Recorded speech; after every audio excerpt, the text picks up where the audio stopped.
Hoy te embarcarás en un viaje a través de toda la historia del Antiguo Testamento. Este recorrido revelará las Escrituras en profundidad y te permitirá conocer la rica historia del pueblo de Dios. Si te quedas conmigo hasta el final, te aseguro que serás iluminado con la sabiduría de la palabra de Dios y comprenderás plenamente su plan redentor. Antes de que el tiempo comenzara, solo existía Dios. Su existencia es eterna. Sin origen ni fin, Dios no fue creado. Él es el creador de todas las cosas. No pasó a existir. Él es el Padre de la eternidad. La eternidad misma es un atributo exclusivo de Dios. En el principio, Dios creó los cielos y la tierra. En un despliegue asombroso de poder y creatividad, Dios habló y el universo tomó forma. La luz se separó de la oscuridad. Los mares y la tierra firme se establecieron, y la vida comenzó a llenar cada rincón del nuevo mundo. En 6 días, Dios creó todo lo que existe y vio que todo era bueno. En Génesis 1:1 se narra: En el principio, creó Dios los cielos y la tierra. Por cierto, manténgase hasta el final del video para una reflexión especial que he preparado solo para usted. Si siente que estas enseñanzas bíblicas le enriquecen, le invito a dejar un comentario en este video. Continuemos.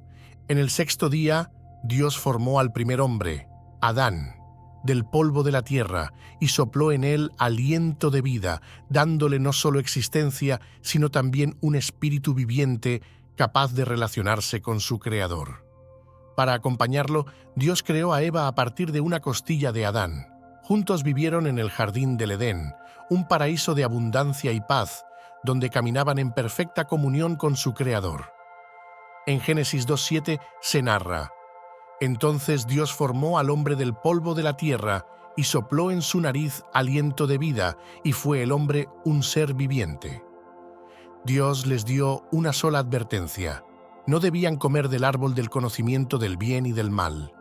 Trágicamente, la serpiente, astuta y engañosa, persuadió a Eva para que desobedeciera a Dios, y ella compartió el fruto prohibido con Adán. En ese momento, la inocencia se perdió y el pecado entró en el mundo.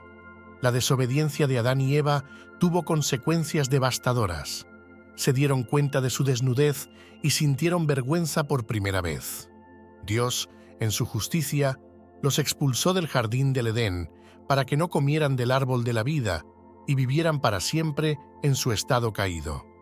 Sin embargo, incluso en este acto de juicio, Dios mostró misericordia, proveyéndoles ropa para cubrir su desnudez y prometiendo que un día enviaría a alguien para redimir a la humanidad. En Génesis 3:21 se narra: Y Dios hizo al hombre y a su mujer túnicas de pieles y los vistió.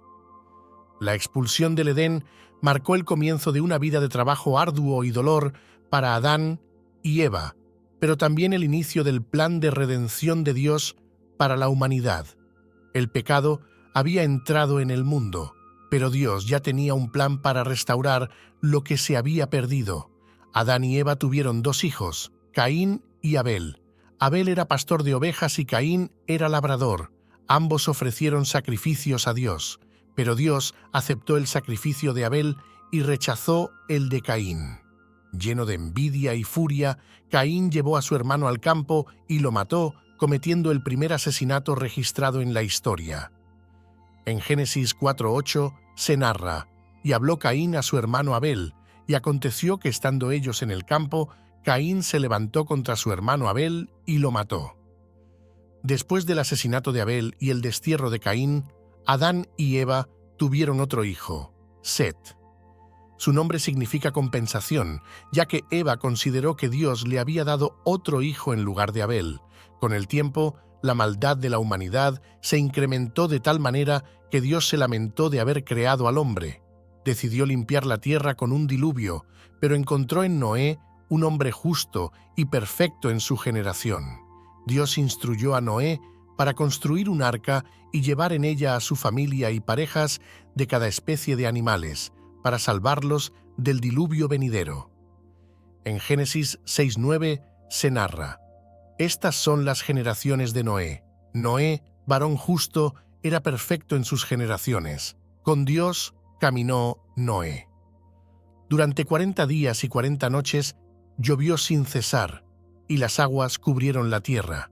Toda vida fuera del arca pereció. Pero Noé y los suyos sobrevivieron, y cuando las aguas se retiraron, Dios estableció un pacto con Noé.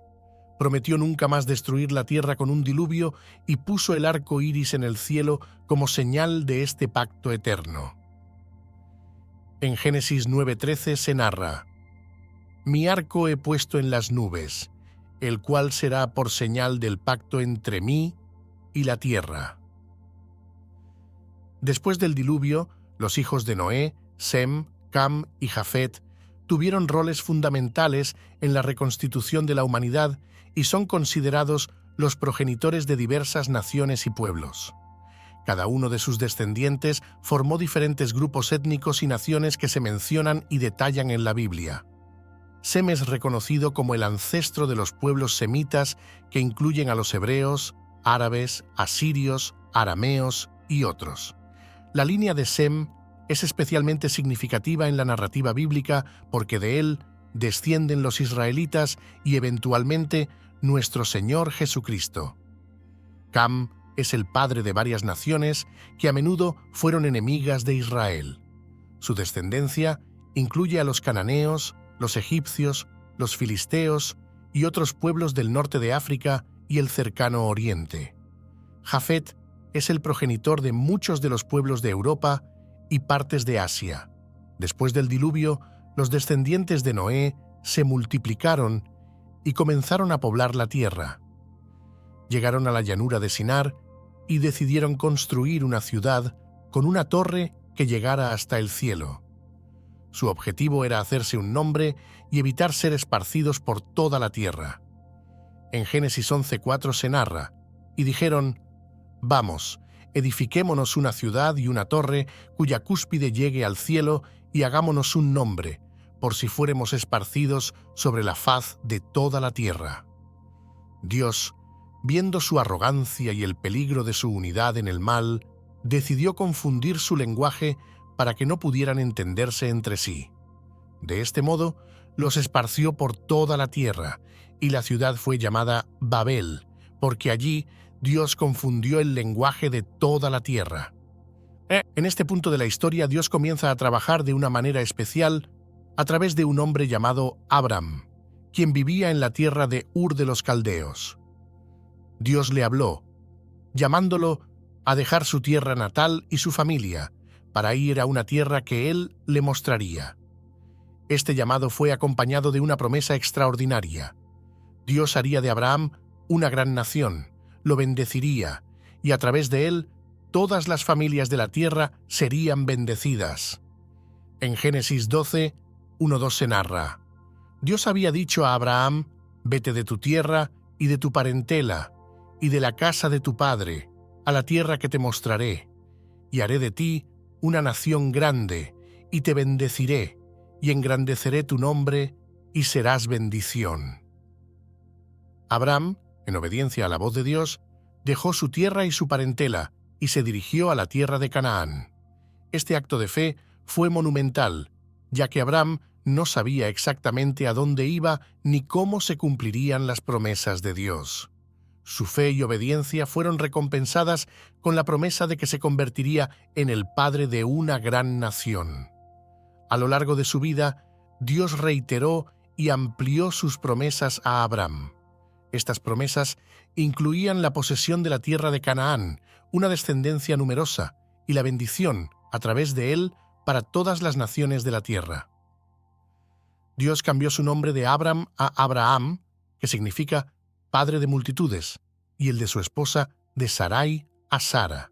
En Génesis 15, 5, 6 se narra: Y lo llevó fuera, y le dijo: Mira ahora los cielos y cuenta las estrellas, si las puedes contar. Y le dijo: Así será tu descendencia. Y creyó a Dios, y le fue contado por justicia. Estas promesas fueron selladas con un pacto, y la señal de este pacto fue la circuncisión. Este pacto no solo confirmó las promesas de Dios a Abraham, sino que también estableció una relación especial y exclusiva entre Dios y los descendientes de Abraham. A pesar de las promesas de Dios, Sara no podía concebir y con el tiempo ofreció a su sierva egipcia, Agar, a Abraham para que tuviera un hijo con ella. Esta decisión fue una mezcla de desesperación y falta de fe en la promesa de Dios de darles un hijo. Agar concibió y dio a luz a Ismael. En Génesis 16, 11, 12 se narra: Además, le dijo el ángel de Dios: He aquí que has concebido y darás a luz un hijo, y llamarás su nombre Ismael, porque Dios ha oído tu aflicción, y él será hombre fiero. Su mano será contra todos, y la mano de todos contra él, y delante de todos sus hermanos habitará. Ismael, cuyo nombre significa Dios oye, fue el primer hijo de Abraham. Sin embargo, Dios dejó claro que el hijo de la promesa sería a través de Sara, y no Agar. Y después de esto nacería Isaac, el hijo prometido que nació cuando Abraham tenía 100 años y Sara 90. Su nacimiento fue un milagro, ya que Sara era estéril y ambos eran de avanzada edad. Este evento fue un testimonio del poder y la fidelidad de Dios para cumplir sus promesas. La vida de Abraham no estuvo exenta de pruebas. Una de las más grandes fue cuando Dios le pidió que sacrificara a su hijo Isaac, el hijo de la promesa. A pesar de lo difícil que fue esta prueba, Abraham obedeció a Dios sin vacilar, demostrando su absoluta confianza en él. En Génesis 22, 2-3 se narra: En el último momento, Dios proveyó un carnero para el sacrificio, y así Isaac fue salvado. Después de la muerte de Sara, Abraham se preocupó por encontrar una esposa adecuada para Isaac. En una muestra de fe y providencia, envió a su siervo a buscar una esposa para Isaac, entre su parentela en Mesopotamia. El siervo encontró a Rebeca, quien se convirtió en la esposa de Isaac. En Génesis 24, 67 se narra: Isaac la trajo a la tienda de su madre Sara y tomó a Rebeca por mujer, y la amó, y se consoló Isaac después de la muerte de su madre. La vida de Isaac también tuvo sus desafíos. Una de las pruebas más significativas fue cuando se enfrentó a la hambruna y tuvo que ir a Gerar. Allí, al igual que su padre, mintió sobre la identidad de su esposa por miedo a ser asesinado. Sin embargo, Dios lo protegió y bendijo confirmando las promesas dadas a Abraham.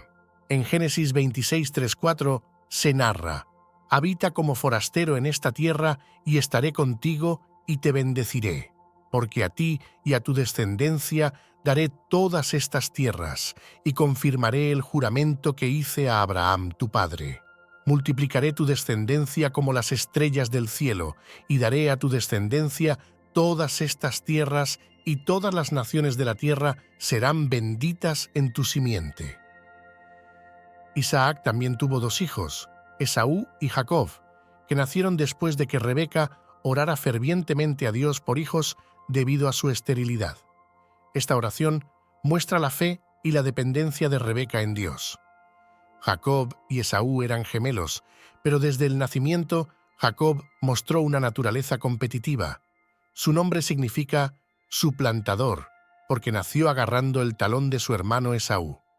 Esta característica definiría gran parte de su vida, ya que Jacob constantemente luchó por la primogenitura y la bendición de su padre. En Génesis 25, 23 se narra: Dios le respondió: 2 naciones hay en tu seno, y 2 pueblos serán divididos desde tus entrañas. El un pueblo será más fuerte que el otro pueblo, y el mayor servirá al menor. Jacob, con la ayuda de su madre Rebeca, engañó a su padre Isaac para recibir la bendición destinada a Esaú. Este engaño llevó a un conflicto familiar y a la ira de Esaú, quien planeaba matar a Jacob. Por esta razón, Jacob huyó a la casa de su tío Labán en Harán. En Génesis 27:41 se narra: Y aborreció Esaú a Jacob por la bendición con que su padre le había bendecido, y dijo en su corazón: Llegarán los días del luto de mi padre, y yo mataré a mi hermano Jacob.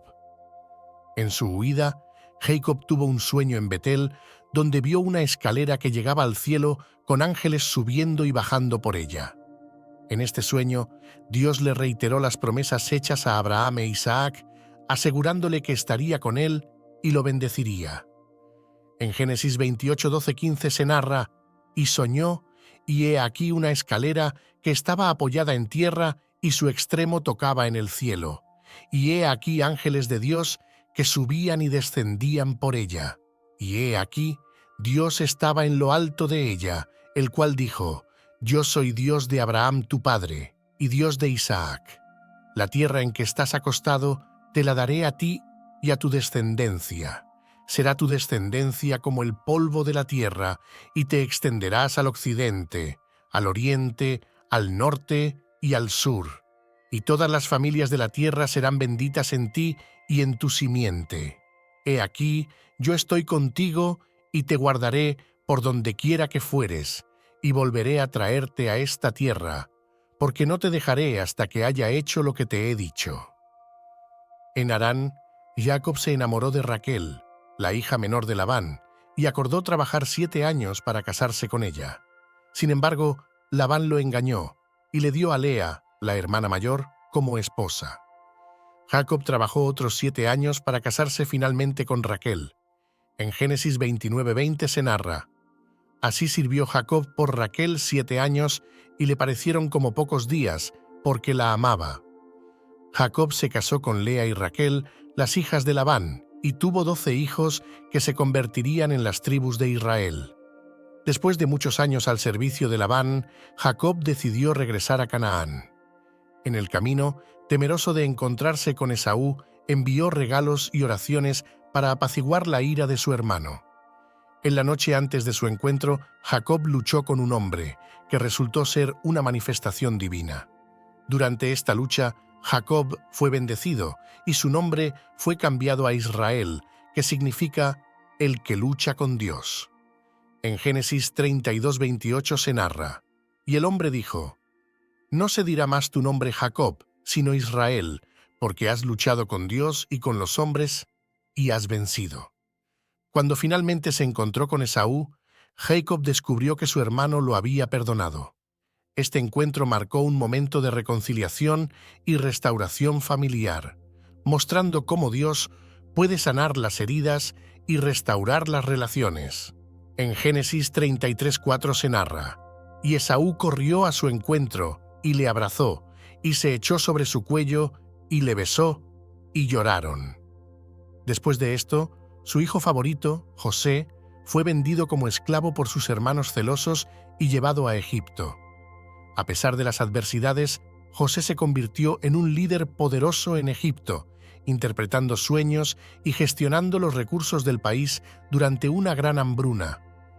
En Génesis 37:28 se narra: «Y cuando pasaban los madianitas mercaderes, sacaron ellos a José de la cisterna y le trajeron arriba, y le vendieron a los ismaelitas por 20 piezas de plata, y llevaron a José a Egipto». Durante la hambruna, los hermanos de José viajaron a Egipto en busca de comida. Eventualmente, José se rebeló a ellos y los perdonó, invitando a toda su familia a vivir en Egipto, donde serían protegidos y cuidados. En Génesis 50:20 se narra: «Vosotros pensasteis mal contra mí, mas Dios lo encaminó a bien, para hacer lo que vemos hoy, para mantener en vida a mucho pueblo».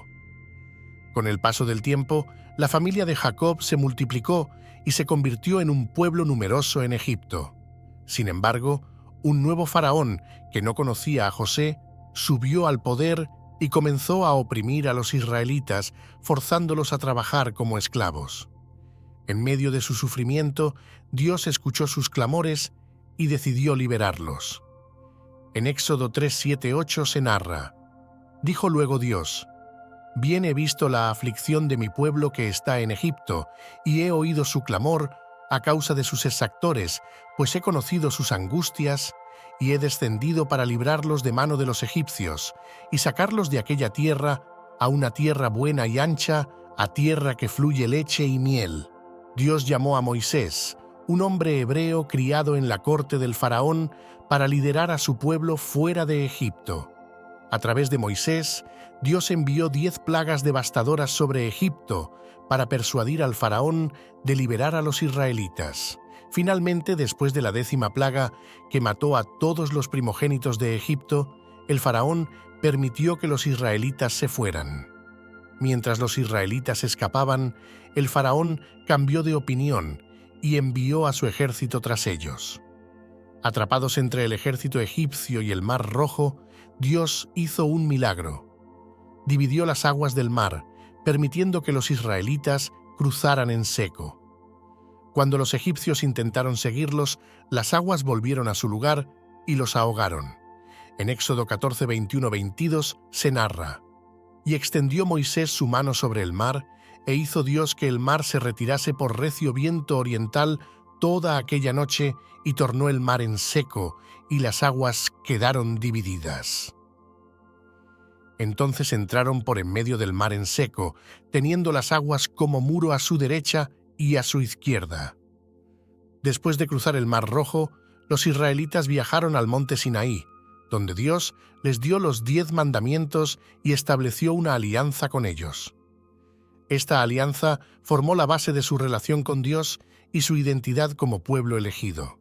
En Éxodo 19, 5, 6 se narra: «Ahora pues, si diereis oído a mi voz y guardaréis mi pacto, vosotros seréis mi especial tesoro sobre todos los pueblos, porque mía es toda la tierra, y vosotros me seréis un reino de sacerdotes y gente santa». Después de la muerte de Moisés, Josué fue elegido por Dios para liderar a los israelitas en la conquista de la tierra prometida. Josué había sido el asistente fiel de Moisés y un valiente guerrero. Su primera gran tarea fue cruzar el río Jordán y comenzar la conquista de Canaán. En Josué 1:2-3 se narra: «Mi siervo Moisés ha muerto. Ahora pues, levántate y pasa este Jordán, tú y todo este pueblo, a la tierra que yo les doy a los hijos de Israel. Yo os he entregado, como lo había dicho a Moisés, todo lugar que pisare la planta de vuestro pie». El cruce del río Jordán fue un milagro que recordó a los israelitas el cruce del Mar Rojo. Dios detuvo las aguas del Jordán, permitiendo que el pueblo cruzara en seco. Este evento fortaleció la fe de los israelitas y confirmó el liderazgo de Josué. En Josué 3:17 se narra: «Mas los sacerdotes que llevaban el arca del pacto de Dios estuvieron en seco, firmes en medio del Jordán, hasta que todo el pueblo hubo acabado de pasar el Jordán, y todo Israel pasó en seco». La primera gran ciudad que enfrentaron fue Jericó, una fortaleza imponente.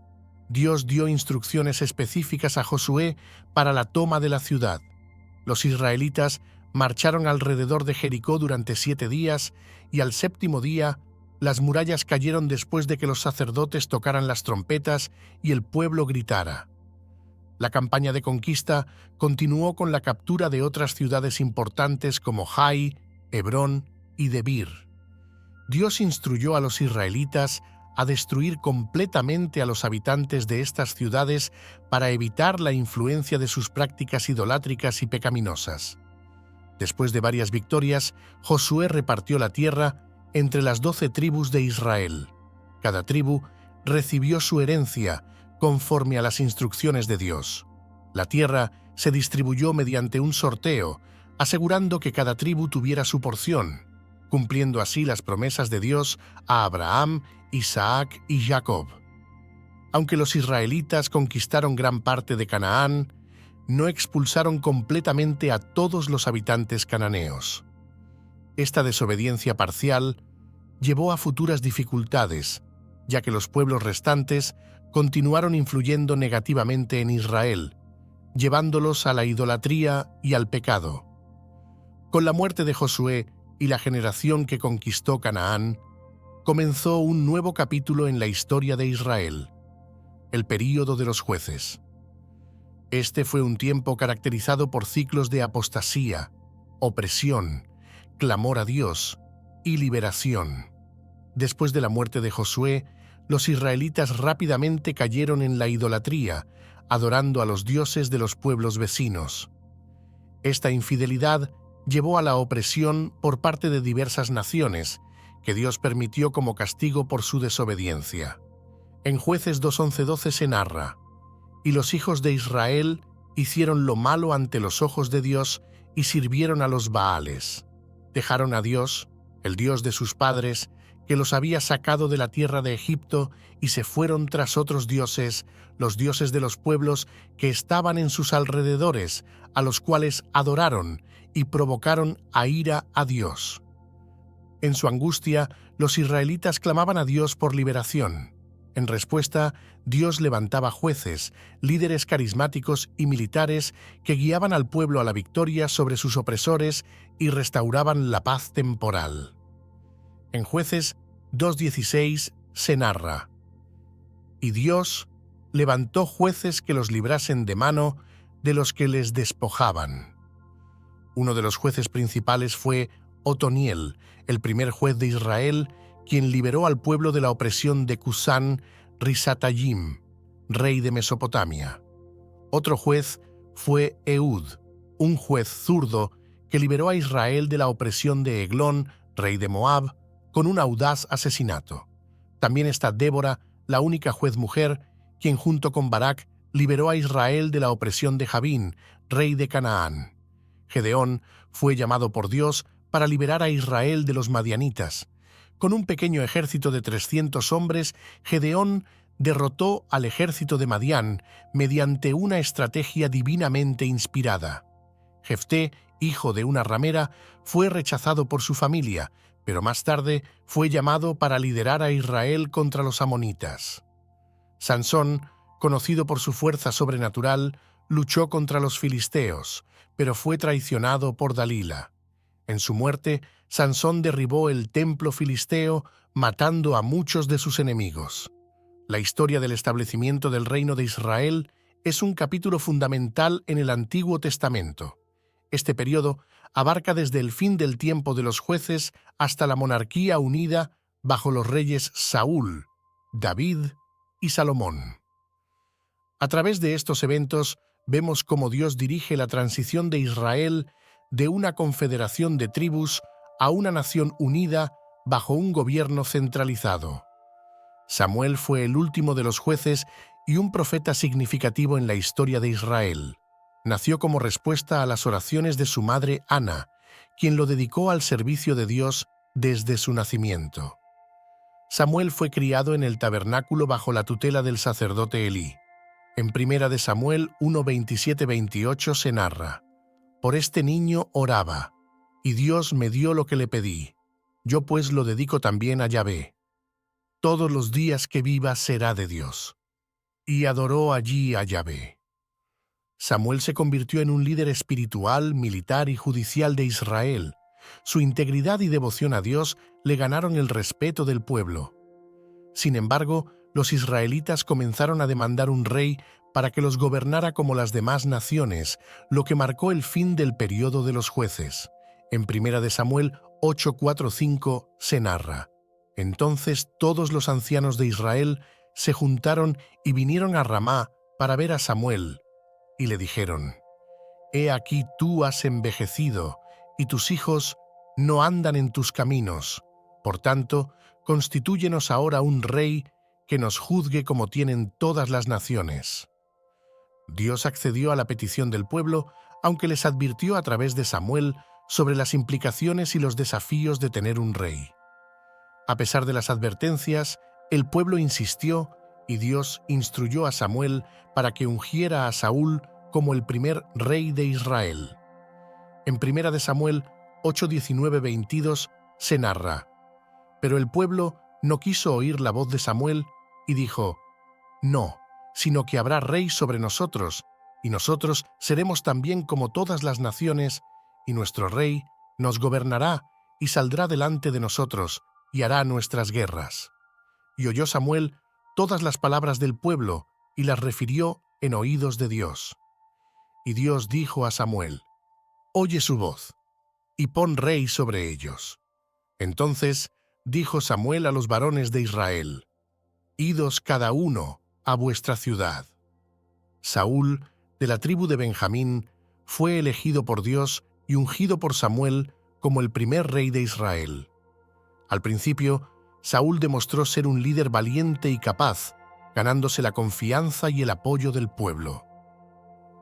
En 1 Samuel 10:1 se narra: tomando entonces Samuel una redoma de aceite, la derramó sobre su cabeza y lo besó y dijo: ¿No te ha ungido el Señor por príncipe sobre su pueblo Israel?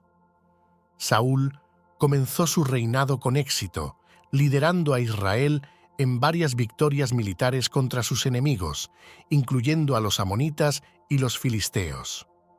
Sin embargo, su reinado se vio marcado por actos de desobediencia a Dios, que eventualmente llevaron a su rechazo como rey.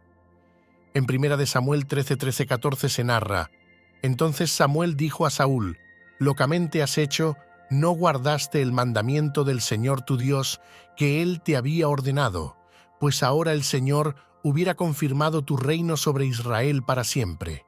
Mas ahora tu reino no será duradero. El Señor se ha buscado un varón conforme a su corazón, al cual Dios ha designado para que sea príncipe sobre su pueblo, por cuanto tú no has guardado lo que Yahvé te mandó. Dios envió a Samuel a la casa de Isaí en Belén para ungir a un nuevo rey. El elegido fue David, el más joven de los hijos de Isaí, un pastor de ovejas. Aunque no era el mayor ni el más impresionante a los ojos humanos, Dios vio en David un corazón conforme a su voluntad.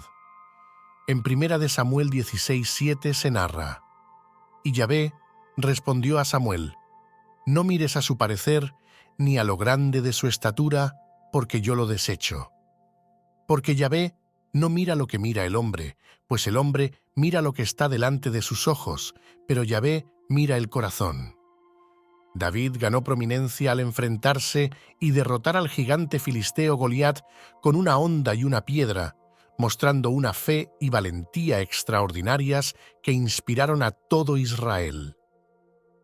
En 2 Samuel 17:45-47 se narra: entonces dijo David al filisteo: tú vienes a mí con espada y lanza y jabalina, mas yo vengo a ti en nombre de Yahvé de los ejércitos, el Dios de los escuadrones de Israel, a quien tú has provocado.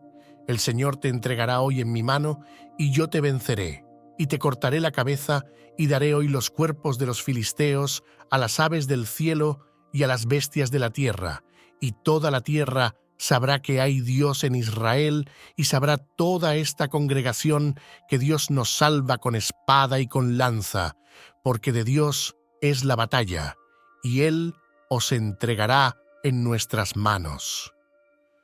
La popularidad de David despertó los celos de Saúl, quien intentó matarlo en varias ocasiones.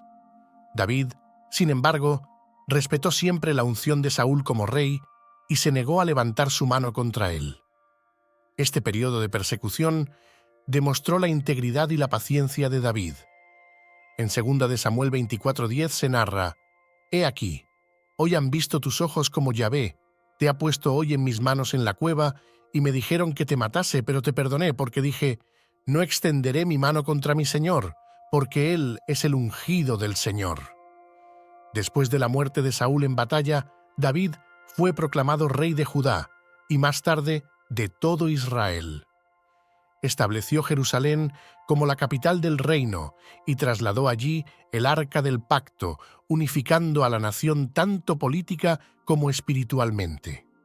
En 2 Samuel 5:3 se narra: vinieron pues todos los ancianos de Israel al rey en Hebrón, y el rey David hizo pacto con ellos en Hebrón delante de Dios, y ungieron a David por rey sobre Israel. David fue un rey guerrero que extendió las fronteras de Israel.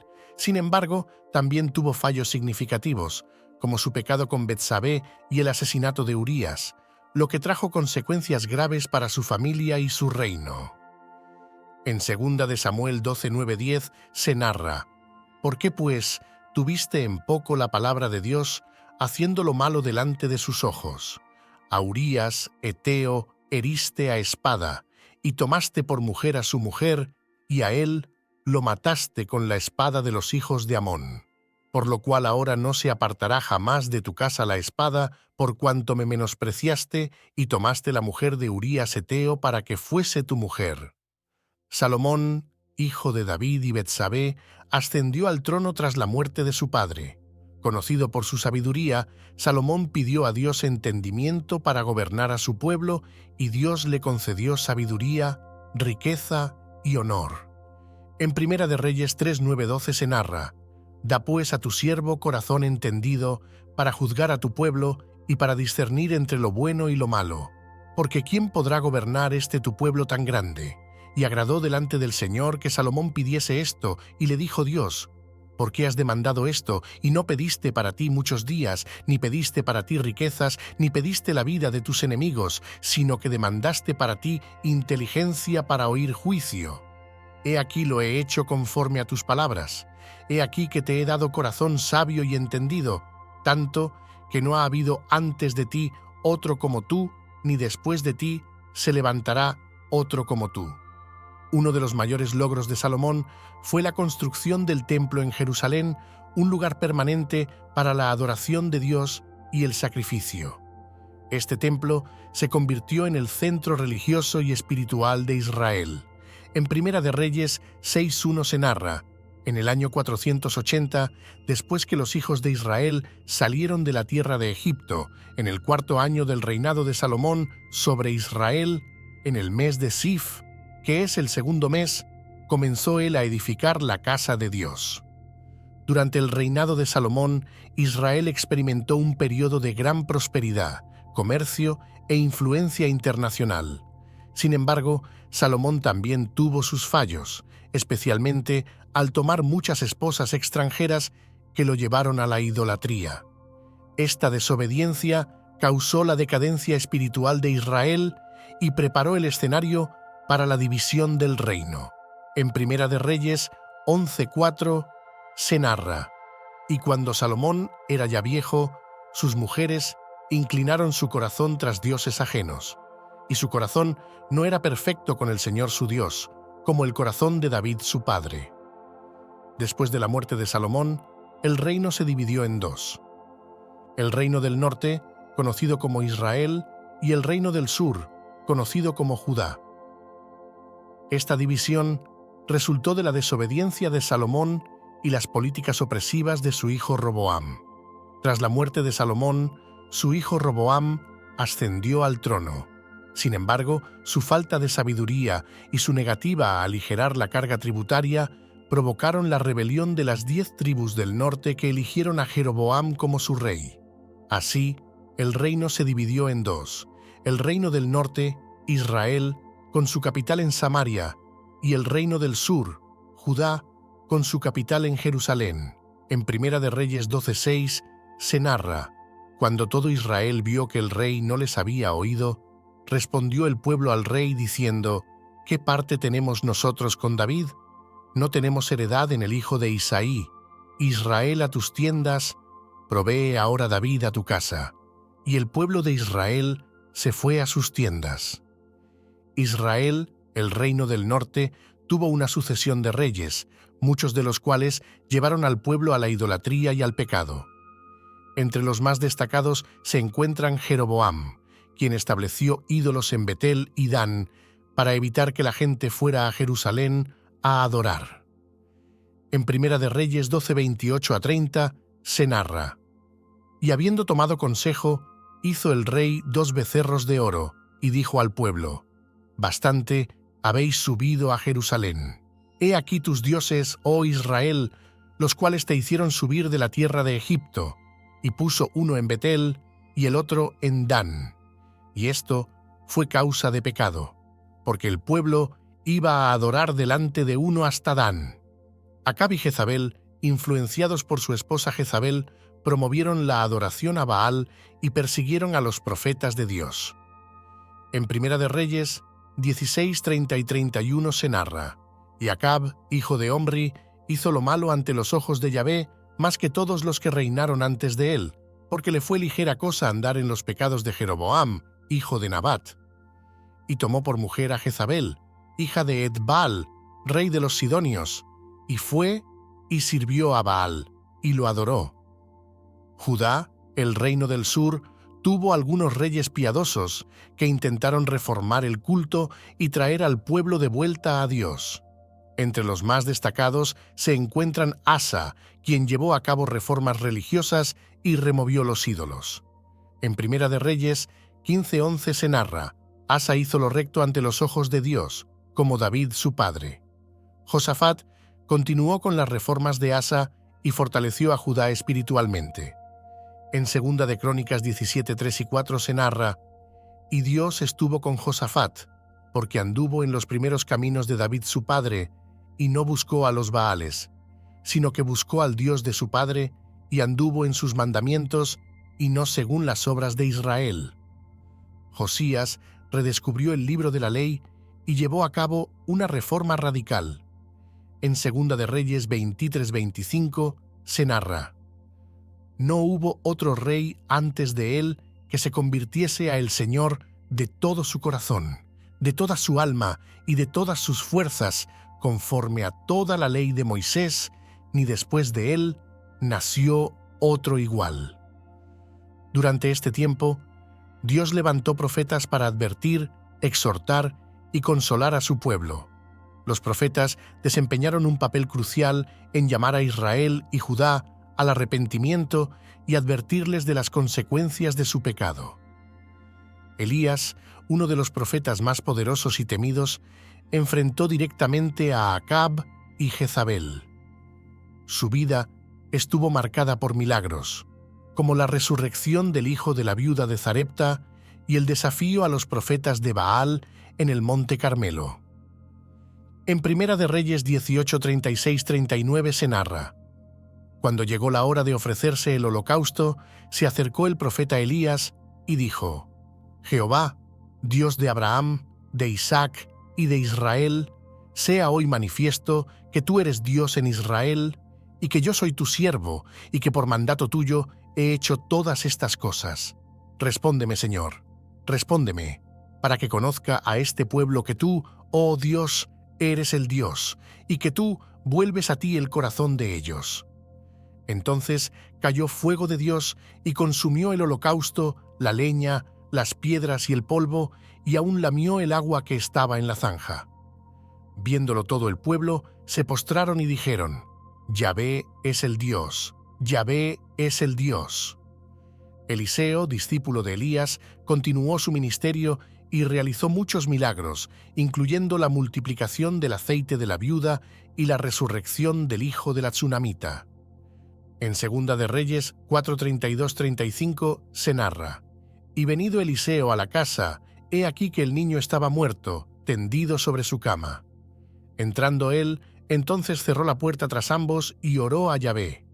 Después subió y se tendió sobre el niño, poniendo su boca sobre la boca de él, sus ojos sobre sus ojos y sus manos sobre las manos suyas.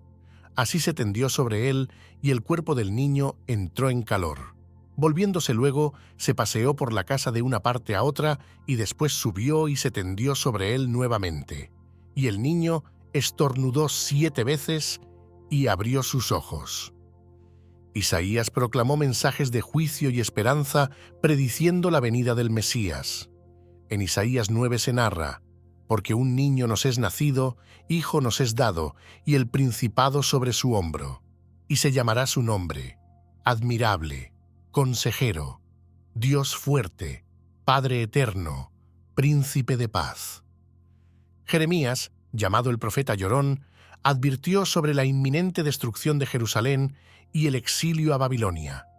En Jeremías 29:10-11 se narra: porque así dijo Yahvé, cuando en Babilonia se cumplan los 70 años, yo os visitaré, y despertaré sobre vosotros mi buena palabra, para haceros volver a este lugar. Porque yo sé los pensamientos que tengo acerca de vosotros, dice Yahvé, pensamientos de paz, y no de mal, para daros el fin que esperáis.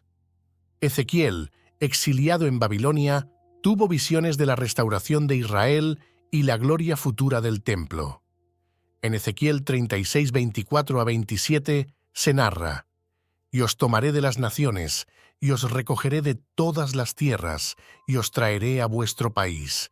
Esparciré sobre vosotros agua limpia, y seréis limpiados de todas vuestras inmundicias, y de todos vuestros ídolos os limpiaré. Os daré corazón nuevo, y pondré espíritu nuevo dentro de vosotros, y quitaré de vuestra carne el corazón de piedra, y os daré un corazón de carne, y pondré dentro de vosotros mi espíritu, y haré que andéis en mis estatutos, y guardéis mis preceptos, y los pongáis por obra. Oseas usó su matrimonio con una mujer infiel como una metáfora del amor de Dios por Israel a pesar de su infidelidad. En Oseas 3:1 se narra: Me dijo otra vez Yahvé, ve, ama a una mujer amada de su compañero, aunque adultera, como el amor de Yahvé para con los hijos de Israel, los cuales miran a dioses ajenos y aman tortas de pasas. Amós condenó la injusticia social y la hipocresía religiosa de Israel. En Amós 5:24 se narra: Pero corra el juicio como las aguas y la justicia como impetuoso arroyo. Miqueas predijo la caída de Samaria y Jerusalén, y también profetizó sobre el nacimiento del Mesías en Belén. En Miqueas 5:2 se narra: Pero tú, Belén Efrata, pequeña para estar entre las familias de Judá, de ti me saldrá el que será Señor en Israel. Y sus salidas son desde el principio, desde los días de la eternidad. A pesar de las advertencias de los profetas, tanto Israel como Judá continuaron en su camino de idolatría y desobediencia. Finalmente, Dios permitió que las naciones enemigas conquistaran a su pueblo como juicio por su pecado. El reino del norte Israel fue conquistado por Asiria en el año 722 a.C. y sus habitantes fueron llevados al exilio.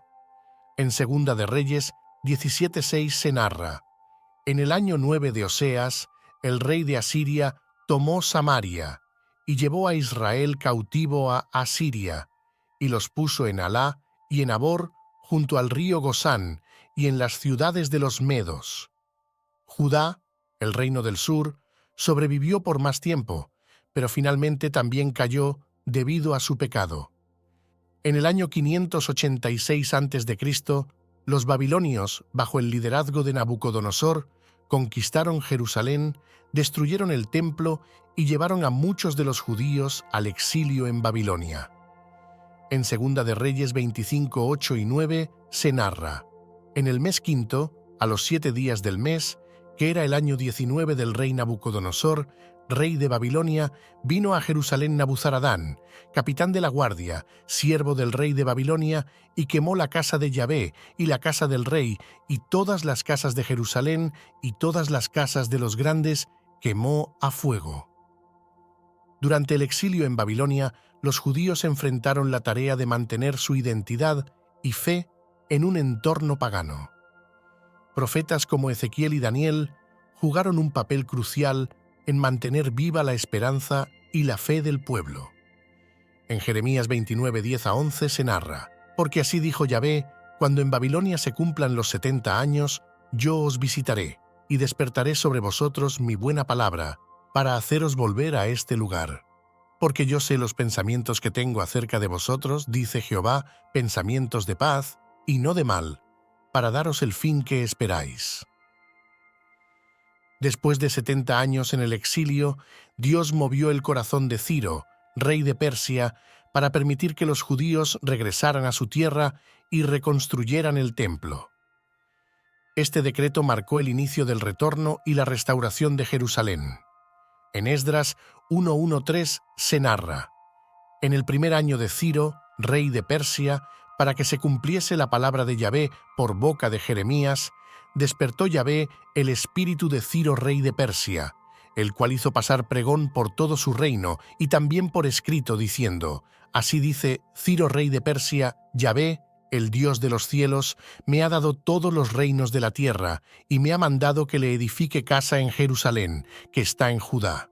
Así dice Ciro, rey de Persia, Yahvé, el Dios de los cielos, me ha mandado que le edifique casa en Jerusalén, que está en Judá, a Yahvé, Dios de Israel, Él es el Dios, la cual está en Jerusalén. Bajo el liderazgo de Zorobabel y Jesúa, el sumo sacerdote, los primeros exiliados que regresaron comenzaron a reconstruir el templo. Aunque enfrentaron oposición y dificultades, perseveraron y finalmente completaron la obra en el año 516 a.C. En Esdras 6, 14, 15 se narra: «Y los ancianos de los judíos edificaban y prosperaban conforme a la profecía del profeta Ageo y de Zacarías, hijo de Ido. Edificaron pues y terminaron por mandato del Dios de Israel y por mandato de Ciro, de Darío y de Artajerjes, rey de Persia. Y esta casa fue terminada el tercer día del mes de Adar, que era el 6º año del reinado del rey Darío». Con la reconstrucción del templo, los judíos también renovaron su compromiso con Dios y su pacto. Bajo el liderazgo de Esdras, hubo una renovación espiritual y un retorno a la observancia de la ley de Dios. En Esdras 7:10 se narra: «Porque Esdras había preparado su corazón para inquirir la ley de Dios y para cumplirla, y para enseñar en Israel sus estatutos y decretos». Más tarde, Nehemías, un judío que servía como copero del rey Artajerjes de Persia, recibió permiso para regresar a Jerusalén y reconstruir las murallas de la ciudad. Esta tarea no solo restauró la seguridad de Jerusalén, sino que también renovó la identidad nacional y espiritual del pueblo. En Nehemías 2:17 se narra: «Les dije pues, vosotros veis el mal en que estamos, que Jerusalén está desierta y sus puertas consumidas por el fuego. Venid y edifiquemos el muro de Jerusalén y no estemos más en oprobio». La dedicación de las murallas fue un momento de gran celebración y avivamiento espiritual. Nehemías y Esdras dirigieron al pueblo en una renovación del pacto con Dios, comprometiéndose a seguir sus leyes y vivir en santidad. En Nehemías 8:8 se narra: «Y leían en el libro de la ley de Dios claramente, y ponían el sentido, de modo que entendiesen la lectura». Desde la creación del mundo hasta el regreso del exilio, la historia del Antiguo Testamento es una narrativa de la fidelidad de Dios, su justicia y su misericordia. A través de los patriarcas, los jueces, los reyes y los profetas, Dios demostró su amor por su pueblo y su deseo de redimir a la humanidad. Esta historia no solo nos enseña sobre el pasado, sino que también nos señala hacia el futuro, anticipando la venida del Mesías, Jesucristo, quien completará el plan redentor de Dios para la humanidad. La historia del Antiguo Testamento nos enseña muchas lecciones valiosas. Nos muestra la importancia de la obediencia a Dios, la fe en sus promesas y la necesidad de arrepentimiento y restauración. También nos recuerda que Dios es soberano y que su plan siempre se cumple, a pesar de las circunstancias y los fracasos humanos. Estas historias pueden parecer distantes en el tiempo, pero sus enseñanzas son eternas y aplicables a nuestra vida diaria. Nos invitan a confiar en Dios, a buscar su voluntad y a vivir de acuerdo con sus mandamientos. También nos animan a tener esperanza y a esperar con ansias la venida de Cristo, quien traerá la redención completa y el establecimiento de su reino eterno. Al reflexionar sobre la fidelidad de Dios a lo largo de la historia, podemos encontrar fortaleza y esperanza para enfrentar nuestras propias pruebas y desafíos. Sabemos que el mismo Dios que guió a Abraham, salvó a Noé, liberó a Israel de Egipto y restauró a su pueblo del exilio, está con nosotros hoy, guiándonos y sosteniéndonos con su amor y su gracia. La historia del Antiguo Testamento es una historia de fe, redención y esperanza. Nos muestra el carácter de Dios y su plan eterno para la humanidad. Al estudiar estas historias, somos llamados a vivir en obediencia, a confiar en las promesas de Dios y a esperar con ansias la venida de nuestro Salvador, Jesucristo. Que estas enseñanzas nos fortalezcan y nos inspiren a vivir una vida que honre y glorifique a Dios, sabiendo que Él es fiel y que su amor por nosotros es eterno. Si estas reflexiones y enseñanzas bíblicas han sido una fuente de luz y guía en sus momentos de duda, le invito a dejar un comentario en este video para compartir los pensamientos o emociones que estas palabras hayan despertado en usted. Haga clic en la campanita para no perderse nuevos vídeos. Sus comentarios son el alma de nuestra comunidad, iluminando el camino para todos nosotros. Juntos sigamos adelante en este viaje de fe y esperanza. Que Dios le bendiga.